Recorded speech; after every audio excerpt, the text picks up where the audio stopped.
금요일 새벽기도 나오신 성도님들을 예수님의 이름으로 환영하고 축복합니다.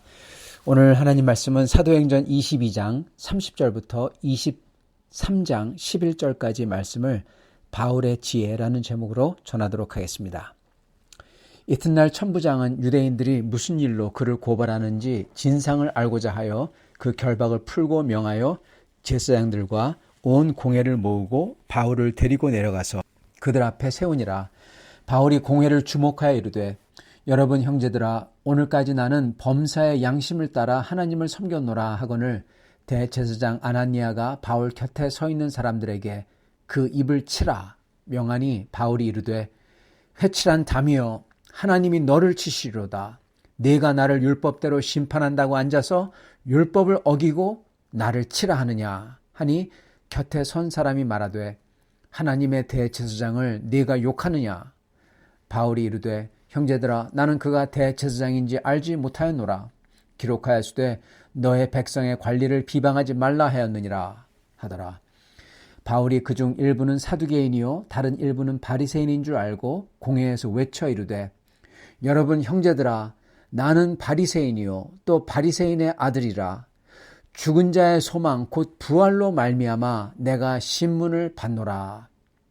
그 말을 한즉 바리새인과 사두개인 사이에 다툼이 생겨 무리가 나눠지니 이는 사두개인은 부활도 없고 천사도 없고 영도 없다 하고 바리새인은 다 있다 함이라.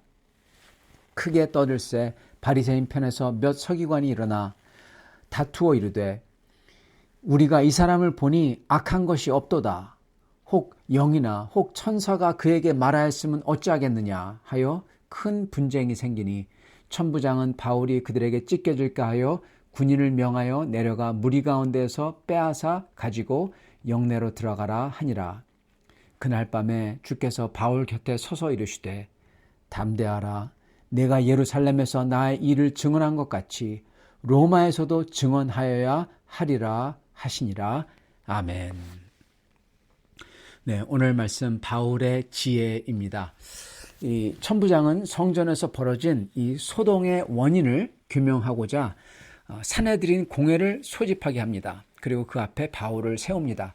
산헤드린 공회는 바로 예수님께서 이 잡혀가셔서 이렇게 이 심판받은 곳이 바로 산헤드린 공회였습니다.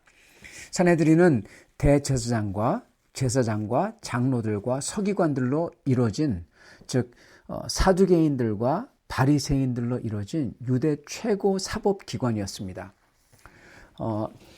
왜 사두개인과 바리새인들로 이루어졌냐 하면은 이 사두개인들은 이 대제사장과 그리고 제사장 계급이었습니다. 그들은 이 제사장직을 갖다가 계속 이렇게 이 대대로 이어받아서 내려왔고 그렇지만은 또한 이 그들만이 모든 사람의 이러한 영성을 그러한 신앙을 대표하지 못했어요.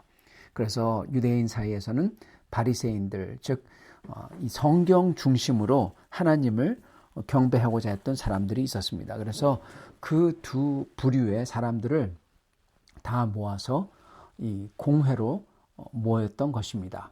그리고 거기서 우리 예수님께서 재판을 받았죠. 그리고 그 산헤드린 공회에서 비록 바리새인들이 같이 모였지만 제일 힘이 센 사람은 바로 대제사장 계급들이었습니다. 즉 사두개인들이었다는 것입니다. 이 좋은 예가 이 사두개인들이 바리새인들을 3,000명이나 십자가에 못 박여서 죽였습니다. 그 정도로 대제사장들이 그 계급이 힘이 셌어요. 그들은 돈이 있었고 성전에서 사고 팔고 그랬죠. 그래서 예수님께서 그걸 다 내쫓았지 않습니까? 돈이 있었고 세력이 있었습니다. 그리고 로마에서 인정을 받았던 사람들이었던 것입니다.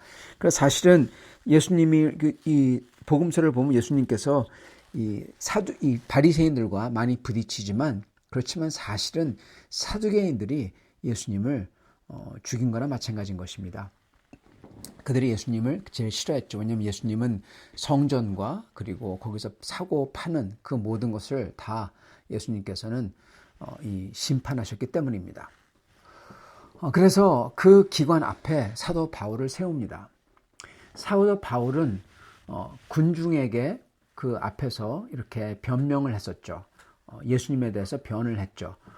그렇죠. 그리고 또한 사도 바울은 공회 앞에서 그 대제사장들과 제사장들 앞에서 꿀리지 않고 떳떳하게 또한 예수님의 변을 합니다. 그러면서 형제들아 그렇게 말합니다. 그러면서 하는 말이 오늘까지 나는 범사의 양심을 따라 하나님을 섬겼다. 그렇게 고백합니다. 전혀 위축되지 않는 거죠. 사실은 예수님은 그 산헤드린에 붙잡혀 오셨을 때 아무 소리도 안 하셨어요. 그리고 그것 때문에 미움을 받았죠. 그리고 말하라고, 내가 묻는데 감히 대답을 안 하냐고, 대제사장이 묻는데 감히 대답을 안 하냐고. 그래서 예수님은 조용히 하심으로써 어떻게 보면 그들의 권위를 무시하고, 그리고 예수님께서는 그들을 갖다가 넘어선 것이죠. 그들 앞에서 좀 굽신굽신거리고 살려달라고 해야 되는데 그걸 안 하셨던 겁니다. 사도 바울은 조용하지 않고 말을 합니다. 근데 뭐라고 합니까? 나는 범사의 양심을 따라 하나님을 섬겼다. 형제들아. 즉 사도 바울은 예수님과 달리 말은 하지만은 사도 바울 또한 예수님처럼 굽신굽신거리지 않는 겁니다. 전혀 위축되지 않는 거예요. 그걸 듣고는 대제사장이 옆에 서 있다가 하는 말이 저 입을 치라고 딱 그렇게 얘기합니다. 그래가지고 자기가 누군지 보여주고, 그리고 한 대 치면은 이제 엎드릴 줄 알고 한 거죠. 사도 바울은 전혀 위축되지 않았습니다. 그것 때문에 어떻게 보면은 대제사장 아나니아, 정말 포악한 사람이죠. 그 사람과 어떻게 보면 대립각을 세우는 거죠. 누가 이기나 보자 이렇게 돼버린 거죠. 그렇게 치라고 하니까 사도 바울께서 딱 말씀하죠. 회칠한 담이요, 회칠한 무덤이요. 즉 겉은 회칠해서 하얗지만은 속은 썩은 게 잔뜩 있는 것. 즉 위선자라는 거죠. 그러면서 내가 나를 율법대로 심판한다고 앉아서, 율법대로 심판한다고 앉아서 뭘 하냐? 율법을 어긴다. 율법을 어기고 나를 치라 하느냐. 죄가 있어야 치는 거죠. 근데 그 율법을 어기고 자기 멋대로 자기가 받은 그 권력을 남용해서 입을 치라고 한다. 너는 율법대로 심판한다고 하면서 네가 율법을 어기냐? 그러면서 네가 나를 치라고 했으니까 하나님이 너를 치시리로다. 그렇게 율법을 어기고 나쁜 짓을 다른 사람에게 했으니까 그 그대로 네가 하라고 한 그대로 네가 받을 것이다. 그 뜻입니다.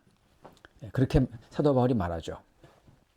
근데 다른 사람 말이 이 사람이 대제사장인 줄 네가 모르냐? 대제사장이 앞에서 감히 어떻게 이렇게 하냐? 그렇게 얘기하죠. 그거를 듣고는 사도 바울은 바로 거기서 자기의 잘못을 인정합니다. 무슨 얘기냐? 어떤 잘못이냐? 하나님이 세운 권세라는 거예요. 그러므로 하나님이 세운 권세 앞에 순종해야 된다. 딱 그렇게 얘기하죠. 그러면서 거기서 딱 곧바로 인정하는 모습을 보여줍니다. 사도 바울은 이렇게 강자 앞에서 위축되지 않고, 또한 자기가 잘못이 드러났을 때, 하나님의 권세가 드러났을 때 그 앞에서 바로 인정을 하는 그러한 모습을 보여줍니다. 이렇게 저희도 사도 바울처럼 비록 강한 사람 앞에서 강하게 서지만은, 그렇지만 저희가 말한 것이 적절하지 않거나 또는 잘못이 지적될 때 바로 저희의 잘못을 시인할 수 있어야 되겠습니다. 이렇게 해야 저희가 주장하고 그리고 저희가 증거하는 예수 그리스도를 온전하게 전할 수 있기 때문입니다. 많은 사람들은 잘못이 지적될 때 그것마저도 계속 놓지 못합니다. 그러나 그렇게 되면은 참으로 덕이 안 되죠. 그래서 저희는 사도 바울처럼 이렇게 바로 저희의 잘못을 시인할 수 있어야 되겠습니다. 그렇게 대제사장과 대립각을 세웠습니다. 그리고 사과를 했어도 이미 어떻게 보면은 판결은 이미 물 건너간 겁니다. 대제사장과 대립했기 때문에 이제 산헤드린 공회에서 공정한 심리와 판결이 이제 불확실해진 것입니다.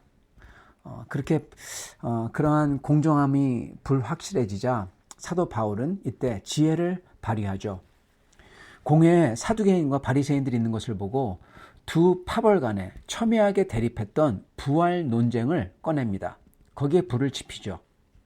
그리고 자신이 바리새인이라고 말합니다. 진짜 사도 바울은 바리새인이었죠. 그리고 자기가 부활의 소망 때문에 이렇게 신문을 받는다고 외칩니다. 그리고 그것 또한 맞습니다. 예수 그리스도의 부활 때문에 다른 사람들이 예수 그리스도의 십자가의 죽으심도 다 인정하죠. 그러나 예수 그리스도께서 부활했다는 것은 유대인들이 인정하지 않는 거죠. 그래서 자기가 그것을 전했고 그 부활 소망 때문에 이렇게 신문을 받는다고 외쳤던 것입니다. 6절 나는 바리새인이요 또 바리새인의 아들이라 죽은 자의 소망 곧 부활로 말미암아 내가 신문을 받노라. 네, 아주 지혜로운 말씀이었던 것입니다. 앞서 천부장에게 헬라어를 말했기 때문에 발언권을 사도 바울이 얻습니다. 그것도 지혜죠. 또한 이번에 공회에서는 나는 바리새인의 아들이라고 말하고 그리고 내가 부활 소망 때문에 여기 서 있다. 그렇게 말함으로써 순식간에 바리새인들이 그들이 자신의 결백을 증명해주는 변호인으로서 그들을 바꿔버리는 겁니다. 그들을 자기 편으로 끌어들인 거예요. 왜냐하면은 이 바리새인들과 사두개인들은 그들은 부활을 갖다 믿었습니다. 사두개인들은 모세 오경만 믿었어요. 왜 모세 오경만 믿었냐? 왜냐하면은 선지자들을 믿지 않았기 때문에. 왜 사두개인들은 선지자들을 믿지 않았냐? 왜냐하면 사두개인들은 제사장이었잖아요. 여러분 이게 그냥 어떤 거가 진실이고 그렇기 때문에 그걸 믿는다 그게 아닙니다. 이거는 지금 파워 게임입니다. 대제사장들 사두개인들은 제사장들이기 때문에 선지자들을 인정하지 않았던 겁니다. 그러므로 모든 선지서들을 이사야서도 포함해서 인정하지 않았어요. 아주 못된 거죠, 사실. 예. 그래서 그들은 모세 오경만 인정했습니다. 모세 오경과 거기에 따라 나오는 모든 이 성막과 그리고 성전에 있는 제사 절차 딱 거기까지만 인정했어요. 왜냐? 자기들이 제사장들이기 때문에. 그래서 자기들의 파워를 위해서 성경도 그렇게 봤던 겁니다. 그들이 사실 예수님을 못 박은 거예요. 사실은요. 네, 그랬던 사람들이에요.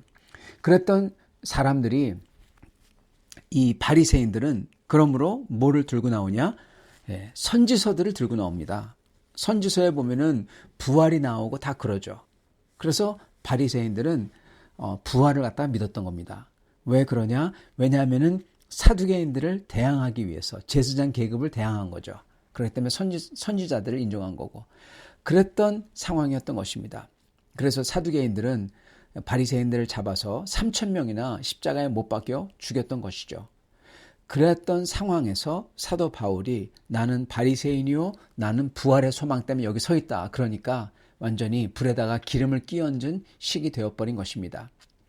그래서 자칫 잘못하면은 이 대제사장과 사두개인들이 바울을 예수님처럼 죽음으로 내몰 수 있는 상황에서 사도 바울은 그 바리새인과 사두개인들 그들 서로 간의 미움 사실은 그들의 서로 간에 대한 이 반목은 자기에게 대한 반목보다 사도 바울에게 향한 반목보다 더 컸던 것입니다. 그거를 불지폈던 것입니다. 그래서 상황을 반전시킨 거예요. 결국 공회는 바울의 심리도 진행하지 못하고 격한 논쟁에 휘말려서 거기서 사도 바울을 놓고 막 그냥 사람들이 막 웅성거리고 소동을 합니다. 여러분 이렇게 우리가 어떻게 보면 하나님께서 지혜를 주셨을 때 저희는 지혜를 잘 사용해서 저희가 최선을 다해야 되겠습니다. 사도 바울은 최선을 다한 거죠. 그리고 거짓말한 게 아닙니다. 솔직하게 자기는 부활로 말미암아 여기 서 있다. 그렇게 고백을 했죠. 그 한마디로 모든 게 다 바뀌어버립니다. 사도 바울을 죽이자고 했던 그 공회가 더 이상 그 음모가 성립되지 못하고 이제 서로 다투는 그러한 논쟁의 장이 되어버린 겁니다. 그래서 논쟁이 격렬해지고 심지어 폭력적인 분쟁이 일어나게 됩니다. 그래서 바울의 신변이 위험해지죠. 바울에게 불리한 분위기는 전환이 되었지만 정작 바울의 신변은 지금 위험해진 겁니다. 그러자 바울의 안전을 우려했던 천부장이, 왜냐하면 바울이 로마 시민인 것을 알고 그를 함부로 놔두면 안 되기 때문에 그를 영내로 옮기고 보호합니다. 아무리 이렇게 복음을 전하고요, 그리고 이렇게 강한 사람 앞에서 담대하게 나갔던 그러한 사도 바울이라도 이렇게 암만 자기가 증거해도 자기를 죽이려고 하는 동족을 보면서 사도 바울의 몸과 마음은 많이 정말 힘들었을 겁니다. 그러한 상황에서 내가 지금 뭘 하고 있나 그랬을 때 예수님이 나타나십니다. 사도 바울에게 담대하라 그러시면서 사도 바울이 왜 지금 이런 고생을 하고 있는지를 갖다가 보여주세요. 예수님이 뭐라고 하십니까? 내가 나의 일을 예루살렘에서 증언했듯이 로마에서도 증언하여야 하리라. 그렇게 말씀해 주십니다. 이게 무슨 말입니까? 왜 지금 사도 바울이 아무도 듣지 않는 이 사람들 속에서 복음을 증거하고 복음을 증거해도 듣지도 않고 심지어 자기의 신변이 위험해지고 이러한 상황에 지금 들어가 있을까 하고 자기도 사도 바울도 궁금했을 거예요. 그리고 어떻게 보면 낙심했을지도 모릅니다. 그런데 예수님께서는 왜 지금 사도 바울이 이러한 상황에서 아무도 듣지도 않고 오히려 그를 죽이려고 하고 이러한 상황에 인도하셨고 사도 바울이 이 속에 있는지 알려주세요. 왜냐? 이걸 통해서 우리 예수님은 사실은 예루살렘이 아니라 로마로 가기 원하셨기 때문에 사도 바울을 이곳으로 불렀다는 겁니다. 사도 바울은 로마에 가서 물론 전할 수는 있죠. 그러나 로마에 있는 그 로마의 그 시저의 그 집안 그 속에 가서 복음을 전하고 그리고 로마에 있는 그 모든 그 다스리는 그러한 권력을 가진 사람들 앞에서 사도 바울의 그 증언을 다 하기를 원하셨던 겁니다. 그냥 사도 바울이 로마에 있었다면은 그 사람들 앞에 나갈 수가 없습니다.